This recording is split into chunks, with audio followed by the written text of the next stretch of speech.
হে আমার প্রভু, হাবশার মহান সম্রাট, আপনার অনুসারীদের রক্ষা করুন। ইয়েমেন ভূমিতে আপনার অনুসারীরা মহা বিপদে আছে। কি হয়েছে তোমার? ইয়েমেন নিয়ে তুমি এত চিন্তিত কেন? ইয়েমেনের বাদশাহ সেখানকার লোকজনদের অত্যাচার করছে, হত্যা করছে এবং দেশ ত্যাগে বাধ্য করছে। আপনি ছাড়া তাদের কোনো আশ্রয় নেই। এত বড় সাহস তার কি করে সম্ভব? আমিও বলছি তাকে তার কৃতকর্মের জন্য অনুতপ্ত হতে হবে। তাকে উপযুক্ত শাস্তি দিন এবং আপনি আমাকে সেনাবাহিনী দিয়ে সেখানে প্রেরণ করুন, এমন সেনাবাহিনী যা সে কখনো দেখেনি। তুমি ঠিকই বলেছ। ওই রাজ্যকে ধ্বংস করার জন্য আমি তোমাকে দিয়েই সেখানে সেরা অভিযান চালাবো, যাতে আর কোনো চিহ্ন না থাকে। তুমি সঙ্গে আব্রাহকেও নিয়ে যেও, কারণ সে একজন কৌশলী সমন্বয়ক।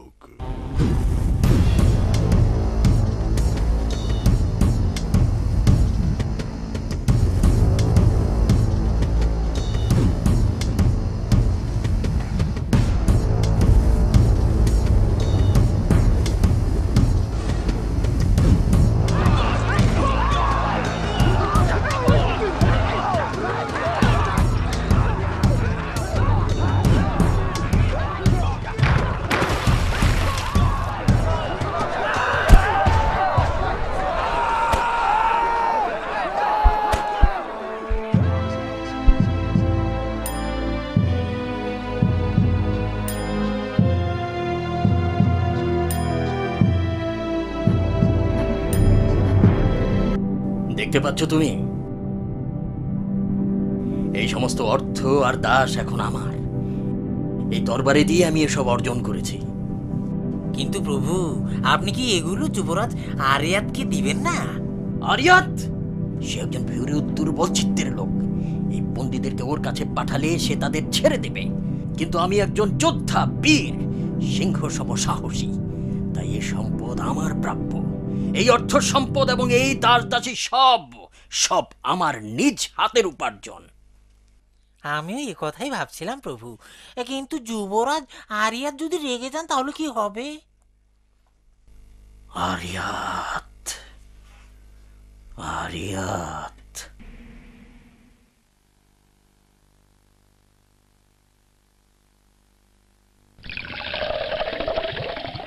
যে জিনিসটি তোমার নিজের নয় তা দখলে রাখতে তোমার অন্তরাত্মা কি করে সায় দিল আব্রাহা? যুদ্ধে বিজিত গনিমত আর দাসদাসী সব রাষ্ট্রের সম্পদ, এবং তোমার উচিত সেগুলি সম্রাটকে প্রদান করা।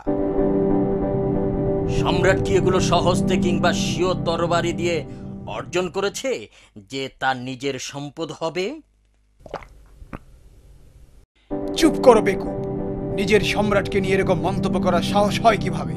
আমি আমার নিজের যোগ্যতায় অর্জিত সম্পদ থেকে এক তিল পরিমাণও কাউকে দেব না। তাহলে তুমি তোমার এই মানসিকতার উপযুক্ত মূল্য দেবে, এবং সেটা হবে অত্যন্ত চড়া। আগামীকাল তোমার সঙ্গে আমার দেখা হবে, সসৈন্যে এবং তরবারি হবে সবকিছুর সমাধান। ঠিক আছে, তাই হবে।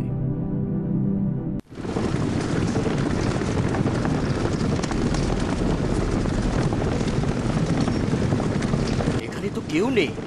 আমার মনে হয় অনেক আগেই চলে এসেছি। তিনি আপনার বন্ধু মানুষ, তাই হয়তো যুদ্ধ করার চেয়ে শান্তি বজায় রাখতেই বেশি আগ্রহী। আর তিনি আপনাকে ভয়ও করেন প্রভু।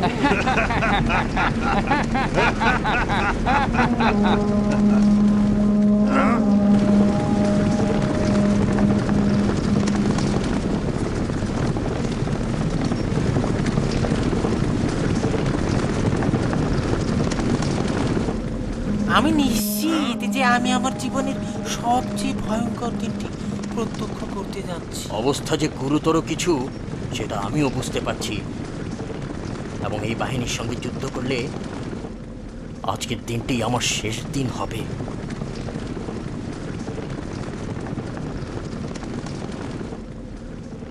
কৌশল ছাড়া এই অবস্থা থেকে পরিত্রাণের উপায় নেই প্রভু।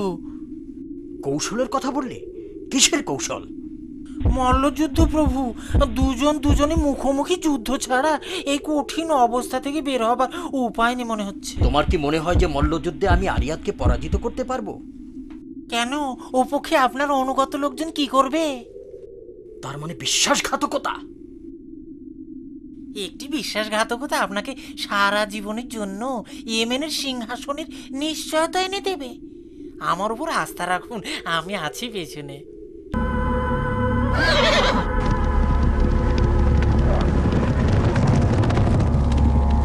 মনে হয় বন্ধু আব্রাহার কিছু বলবার আছে। সে একজন বিশ্বাসঘাতক, তার থেকে সাবধান হন যুবরাজ। তার মৃত্যু ছাড়া আর কোনো কিছুতেই আমি সন্তুষ্ট হব না। তোমার উপর শান্তি বর্ষিত হোক আরিয়াত। তোমার আমার মাঝে কোনো শান্তির স্থান আদৌ আছে কি?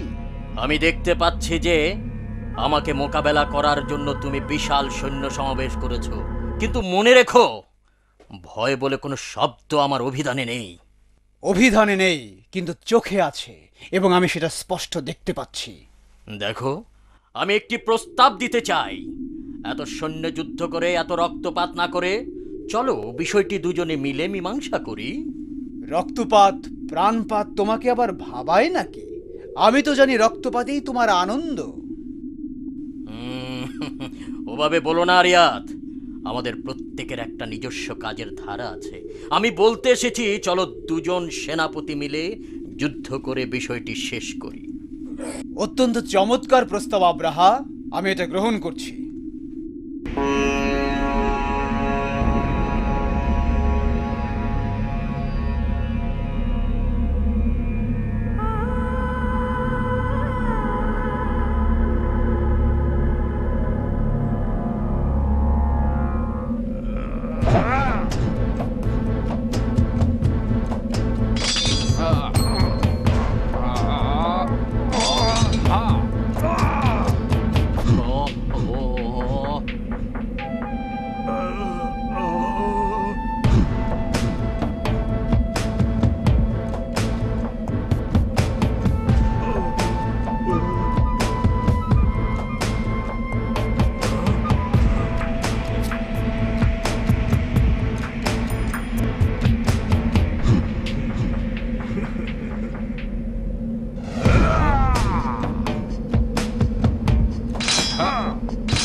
আমি দুঃখিত, তুমি এত সহজেই ধরাশায়ী হবে ভাবতে পারিনি।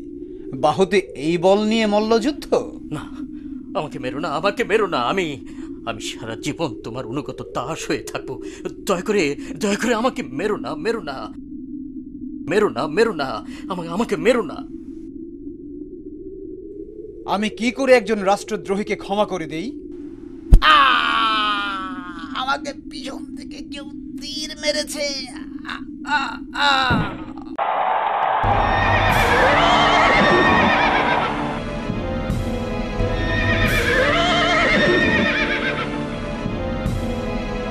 সম্মানিত সেনাপতিগণ, আরিয়াত এখন মৃত, তাই আমি ছাড়া আর কোনো নেতা নেই। শান্তি বজায় রাখার স্বার্থে আপনারা আমার আনুগত্য স্বীকার করুন।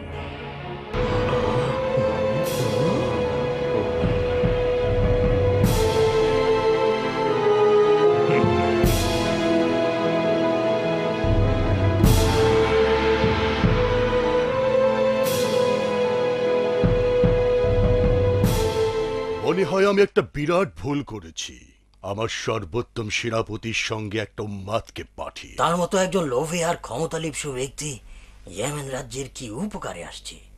আজ সে আপনার মনোনীত ব্যক্তিকে অস্বীকার করছে, কাল সে আপনার বশ্যতাকে অস্বীকার করবে না, তার নিশ্চয়তা কি? এটা অন্য আরো অনেককে একই ধরনের কাজ করতে উৎসাহিত করতে পারে, ফলে গোটা রাষ্ট্রে বিদ্রোহ দেখা দিবে। আপনার একটি সিদ্ধান্ত নেওয়া দরকার সম্রাট।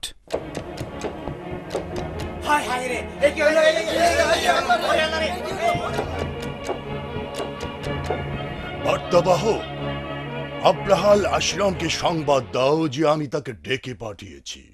সে যেখানেই থাকে, যে কাজেই থাকে, সংবাদ পাওয়া মাত্রই সে যেন চলে আসে। আমার মনোনীত সেনাপতির সঙ্গে সে যে আচরণ করছে তার শাস্তি তাকে পেতে হবে।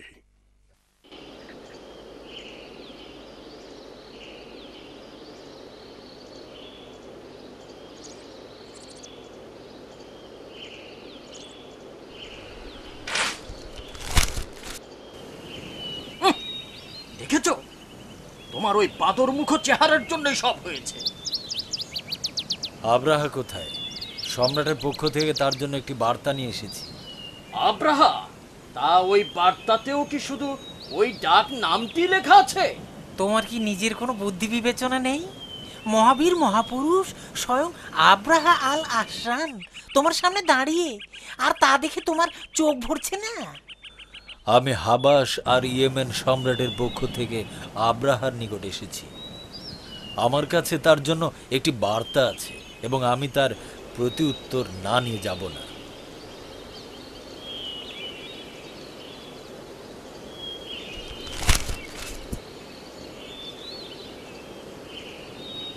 আমি যা আশঙ্কা করছিলাম তাই ঘটলো। অদ্যরাত আমরা হাবশা যাচ্ছি, তার জন্য মূল্যবান কিছু উপহার প্রস্তুত করো। কাজটি খুব কঠিন। হয় আমি সম্রাটের কাছ থেকে আরো বেশি ক্ষমতা নিয়ে আসব, অথবা মাথাটা ঠিক সেখানেই রেখে আসব। কি বললেন? মাথা রেখে আসবেন? এটা যদি হয়, এরপরও আপনি সেখানে যাবেন, মাথা হারাবার বিপদ নিয়েও? এমন কিছু বিষয় আছে যেগুলি তুমি এড়িয়ে যেতে পারো না, এবং সাহস আর বুদ্ধি নিয়ে এগুলোর মুখোমুখি মোকাবেলা করা ছাড়া আর কোনো উপায় নেই। আপনার জ্ঞানে রাজ ধরার সাধ্য আমার নেই হে ভবিষ্যৎ সম্রাট। তাই বলছি, আপনি যান, আর আমি এখানে আপনার প্রতিনিধিত্ব করি, এবং এই মুহূর্তে এটাই বোধহয় উত্তম কাজ। আমার পরিকল্পনা আরো উত্তম হে কাপুরুষ। তুমিও আমার সঙ্গে যাবে এবং আমারই মতো একই ভাগ্য বরণ করবে। আমার মালিক, আপনার জন্য আমার অন্তর কোরবান হোক, এবং আপনি আমার তাহলে আসো, মাথার মুকুট এবং আর আমি যে কতগুলো মূল্যবান উপঢৌকন প্রস্তুত করতে বলেছিলাম তাও সঙ্গে নিয়ে এসো। প্রভু, যদিও আপনার উদ্দেশ্য কর্মপন্থা বোঝার সাধ্য আমার নেই, তবুও জানি যে আপনি যথেষ্ট কৌশলী এবং উদ্দেশ্য সাধনে খুবই পটু। এটুকু যখন বোঝো তাহলে শঙ্কা করছো কিসে? নাকি প্রতারকের মন সবসময় প্রতারণার পথই খুঁজে বেড়ায়? কখনো না, কখনো না। গুস্তাকি মাফ করুন সম্রাট, আমি বুঝেছি। আব্রাহা উত্তেজিত সম্রাটের সঙ্গে সাক্ষাৎ করতে গেল, কিন্তু আপন বুদ্ধি আর কৌশলের মাধ্যমে সে সম্রাটের উত্তেজনাকে আশীর্বাদে পরিণত করল। সম্রাট তাকে ইয়েমেনের শাসনকর্তা নিয়োগ করলেন।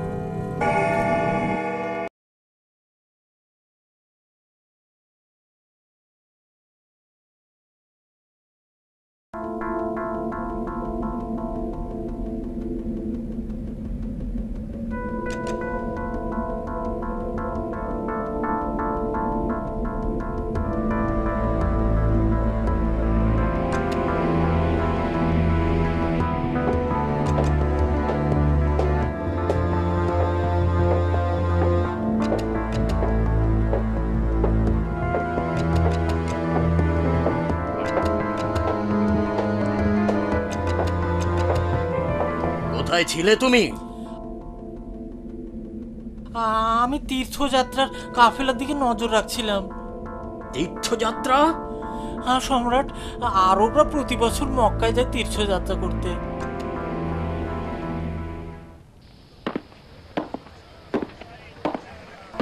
আরবরা সকল দিক থেকে প্রতি বছর মক্কায় আসে তীর্থযাত্রা করতে। এভাবে তারা অন্যের সঙ্গে ব্যবসা করে দিন দিনই ধনী হচ্ছে।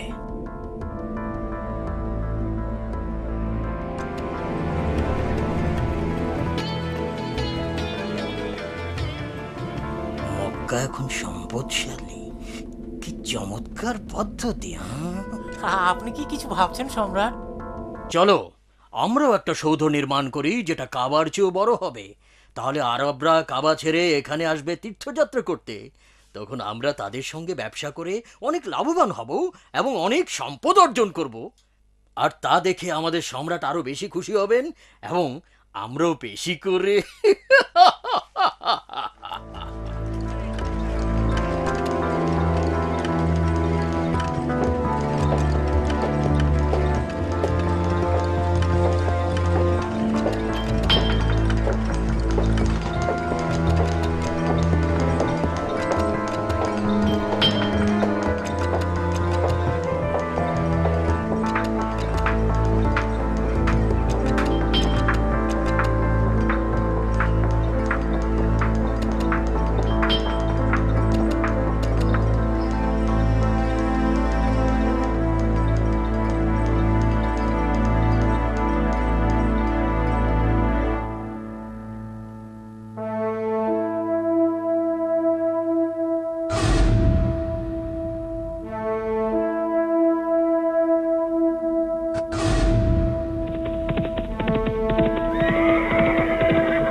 মক্কার গোত্রপতি কোথায়? আমি ইয়েমেনের মহান বাদশাহ আব্রাহার নিকট থেকে এসেছি। মক্কার গোত্রপতি হলেন আব্দুল মুত্তালিব বিন হাশেম। তুমি তাকে কাবার কাছেই পাবে। তিনি জমজম কূপ থেকে লোকজনের জন্য পানি আনেন।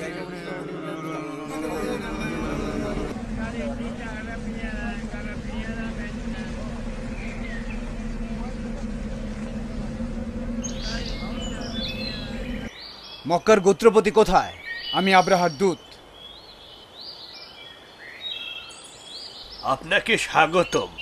বলুন, আব্রাহা কি চান আমার কাছে? ইয়েমেনের মহান বাদশাহ আব্রাহার আদেশক্রমে এখন থেকে সমস্ত আরব কাবার পরিবর্তে ইয়েমেনে যাবে তীর্থযাত্রা করতে।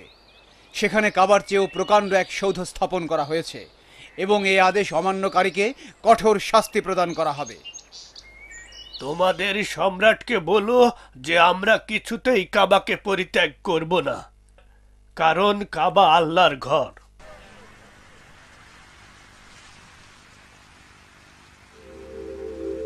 সে আমাদের কিবলাকে ধ্বংস করতে চায়, আমরা এটা বিনা প্রতিবাদে ছেড়ে দিব না।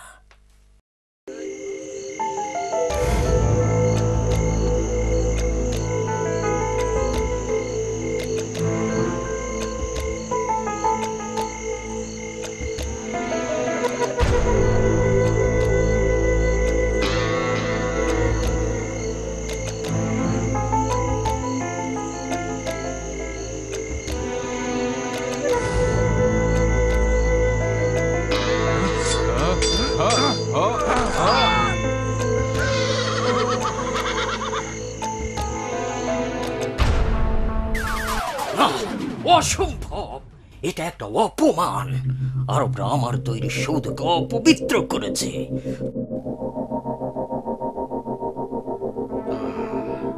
তারা আমাকে উপহাস করেছে। আমি এর একটা সুরাহা করেই ছাড়বো। আমার বাহিনীকে প্রস্তুত করো। ওই কাবাকে আমি করিয়ে দেব। তারপর দেখি ইয়েমেন ছাড়া তারা যায় কোথায়।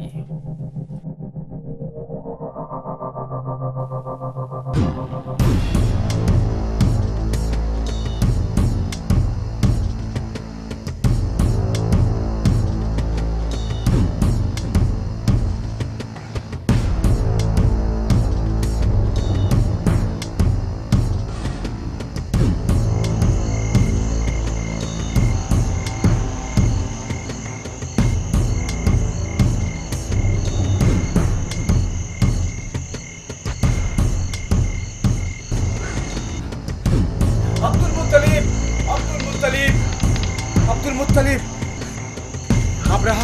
আব্রাহা এক বিশাল সেনাবাহিনী নিয়ে মক্কার দিকে এগিয়ে আসছে। সে কাবাকে ধ্বংস করতে চায়। এক বিশাল বাহিনী কাবার দিকে এগিয়ে আসছে। প্রাচীন পুরোহিতদের কাছে আমি শুনেছি যে এটা আমাদের মধ্যে একজন নবীর আগমনের চিহ্ন। এখন আমাদের সবাইকে চিন্তা করতে হবে কি করে আব্রাহার এই বিশাল বাহিনীকে আমরা রুখে দিতে পারি।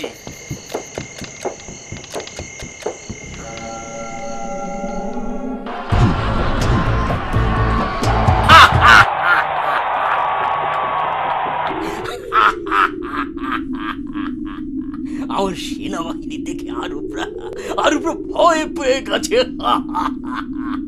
সম্ভবত তারা পাহাড়ের আড়ালে পালিয়ে গেছে। আমি নিশ্চিত যে এই বাহিনীর সামনে কোনো কিছুই টিকবে না এবং কোনো কিছুতেই আমাদেরকে কাবা ঘর ধ্বংস করা থেকে রুখতে পারবে না।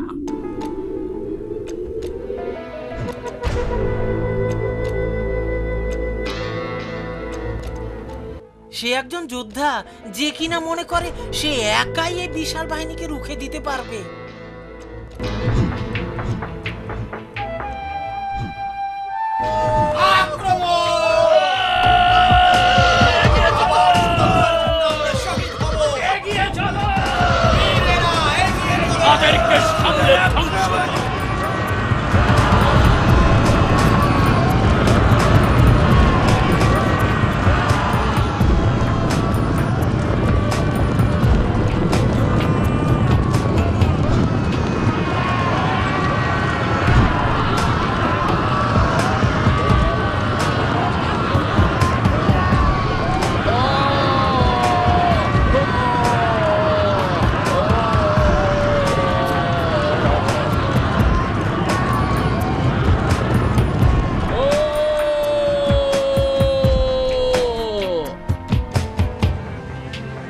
বুঝতে পারছো তোমাদের সামর্থ্য?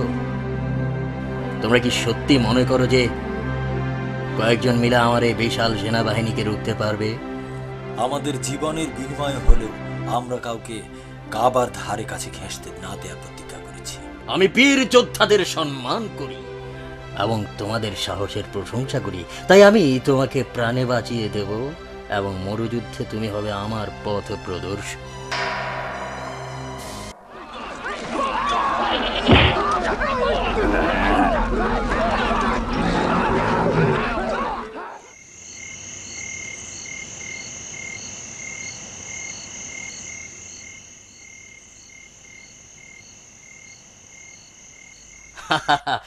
আমার তাঁবুতে আপনাকে স্বাগতম। আসন গ্রহণ করুন। অনুগ্রহ করে আপনি খানিকটা বসুন। ধন্যবাদ। আমরা এখানে রক্তপাত করতে আসিনি। আমি যেটা চাই, আমরা আপনার নেতৃত্বে কাবার দিকে অগ্রসর হব এবং আমরা আপনার এবং আপনার লোকজনের কোনো ক্ষতি করব না। আমি জানি যে আপনি আমাদের কোনো ক্ষতি করবেন না যতক্ষণ আমরা আপনার পথে আছি, কিন্তু আমি এখানে এসেছি অন্য কারণে। কি? আপনার সৈন্যরা আমাদের উটগুলোকে বন্দি করেছে। আমি এসেছি তাদের নিয়ে যাওয়ার জন্য। আপনি এখানে এসেছেন আপনার উট ফিরিয়ে নিয়ে যাওয়ার জন্য, কিন্তু ভুলে যাচ্ছেন কাবার কথা। আপনাকে দেখে আমি আশ্বস্ত হয়েছিলাম আপনি একজন বয়োজ্যেষ্ঠ মানুষ। এই অবস্থায় এসে বলছেন উট ফিরিয়ে নেওয়ার কথা। এরপর আপনার উপর কোনো শ্রদ্ধা থাকতে পারে না। ওই উটের মালিক হচ্ছি আমি, আর কাবার মালিক হচ্ছেন আল্লাহ। তাকে তার উটগুলো দিয়ে দাও এবং কাবাকে ধ্বংস করা থেকে আমায় কেউ রুখতে পারবে না।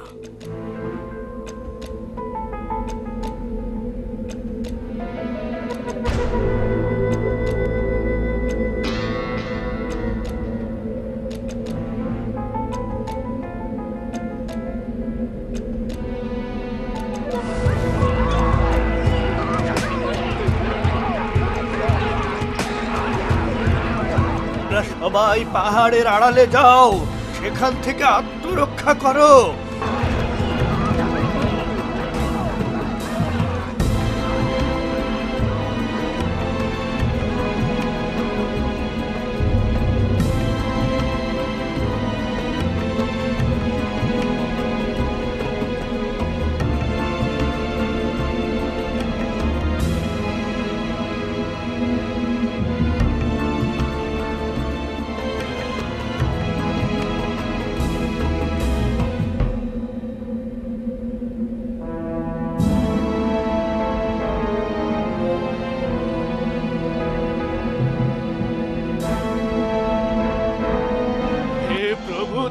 আমাদের ক্ষমা করো, তোমার ঘরকে রক্ষা করো, তোমার ঘরকে রক্ষা করো। চলুন আব্দুল মুত্তালিব, আব্রাহার বাহিনী খুব কাছাকাছি চলে এসেছে।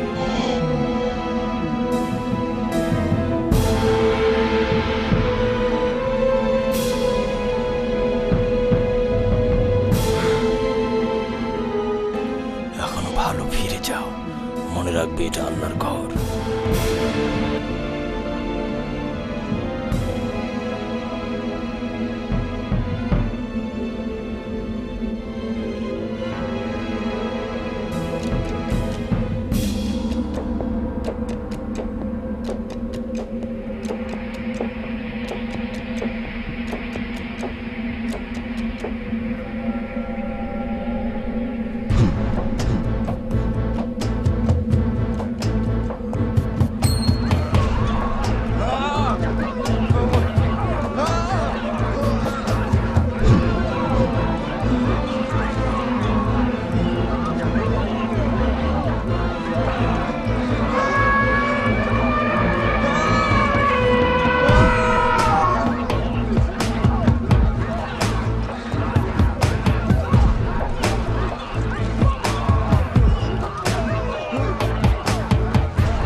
মহান আল্লাহ রাব্বুল আলামিন তার ঘরকে রক্ষা করলেন এবং আব্রাহাকে তার বিশাল হস্তি বাহিনী সহ ধ্বংস করলেন।